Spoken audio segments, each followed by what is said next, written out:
Oh, hello everybody, no? Sa phone ko ang hawak, si Sir Armin, siya yung nagkakwek ng ibon sa atin. Siya ngayon ay nasa gitna ng karagatan. And then, si Sir Junel ay kanyang pinsan, no? Oh, si Sir Junel ay taga? Las Piñas. Oh, siya ang naatasan, napagkatiwala ang kumuha ng ibon sa atin, no? So, ang kinuha sa atin ay yung mga luma kong ibon, no? Way back 1990s pa. Ayan, as you can see, yung mga Tagalogo na, kung nakilala yung si 93, si PSP, ito ang great-grand apo niya. Yan. Isang kak nakuha nila. And then, sige sir. Sir, huwag niyo nang titingtingin. Hindi na, I know, maganda naman ang kulungan niyo eh. And then, ang isang nilang kinuha pang hen ko ay apo ni 8 overall ko sa UPS. And then, siya ay 2 times ibinalik. So, yung nanay niya ay ipinares sa tatay. So, yan. Ang tatay niya, lolo niya.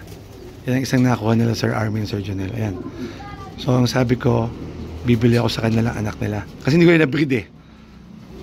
Ako naman ang mag-request. Yan. Bound to Las Piñas, no, sir? Las Piñas, sir. Yan.